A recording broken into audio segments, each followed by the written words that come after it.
जय श्री कृष्णा दर्शक मित्रों, मेरी यूट्यूब चैनल पवित्र गाथा में आप सबका हार्दिक स्वागत है। मोक्षदा एकादशी व्रत कथा। महाराज युधिष्ठिर ने कहा, हे भगवान, आप तीनों लोकों के स्वामी, सबको सुख देने वाले और जगत के पति हैं। मैं आपको नमस्कार करता हूँ। हे देव, आप सबके हितैषी हैं, अतः मेरे संशय को दूर कर मुझे बताइए कि मार्गशीर्ष एकादशी का क्या नाम है। उस दिन कौन से देवता का पूजन किया जाता है और उसकी क्या विधि है, कृपया मुझे बताएं। भक्तवत्सल भगवान श्री कृष्ण कहने लगे कि धर्मराज, तुमने बड़ा ही उत्तम प्रश्न किया है। इसके सुनने से तुम्हारा यश संसार में फैलेगा। मार्गशीर्ष शुक्ल एकादशी अनेक पापों को नष्ट करने वाली है। इसका नाम मोक्षदा एकादशी है। इस दिन दामोदर भगवान की धूप दीप नैवेद्य आदि से भक्तिपूर्वक पूजा करनी चाहिए। अब इस विषय में मैं एक पुराणों की कथा कहता हूँ। गोकुल नाम के नगर में वैखानस नामक राजा राज्य करता था। उसके राज्य में चारों वेदों के ज्ञाता ब्राह्मण रहते थे। वह राजा अपनी प्रजा का पुत्रवत पालन करता था।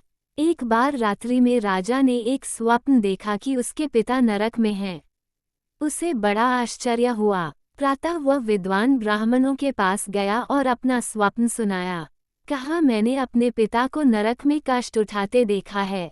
उन्होंने मुझसे कहा कि हे पुत्र, मैं नरक में पड़ा हूँ, यहाँ से तुम मुझे मुक्त कराओ। जब से मैंने ये वचन सुने हैं तब से मैं बहुत बेचैन हूँ। चित्त में बड़ी अशांति हो रही है। मुझे इस राज्य, धन, पुत्र, स्त्री, हाथी, घोड़े आदि में कुछ भी सुख प्रतीत नहीं होता। क्या करूं? राजा ने कहा, हे ब्राह्मण देवताओं, इस दुख के कारण मेरा सारा शरीर जल रहा है। अब आप कृपा करके कोई तप, दान, व्रत आदि ऐसा उपाय बताइए जिससे मेरे पिता को मुक्ति मिल जाए। उस पुत्र का जीवन व्यर्थ है जो अपने माता पिता का उद्धार न कर सके। एक उत्तम पुत्र जो अपने माता पिता तथा पूर्वजों का उद्धार करता है, वह 1000 मूर्ख पुत्रों से अच्छा है। जैसे एक चंद्रमा सारे जगत में प्रकाश कर देता है, परंतु हजारों तारे नहीं कर सकते। ब्राह्मणों ने कहा, हे राजन, यहाँ पास ही भूत, भविष्य, वर्तमान के ज्ञाता पर्वत ऋषि का आश्रम है। आपकी समस्या का हल वे जरूर करेंगे। ऐसा सुनकर राजा मुनि के आश्रम पर गया। उस आश्रम में अनेक शांत चित्त योगी और मुनि तपस्या कर रहे थे। उसी जगह पर्वत मुनि बैठे थे। राजा ने मुनि को साष्टांग दंडवत किया।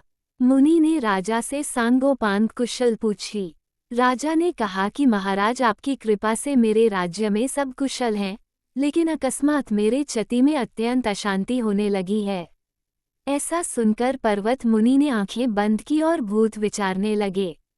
फिर बोले, हे राजन, मैंने योग के बल से तुम्हारे पिता के कुकर्मों को जान लिया है।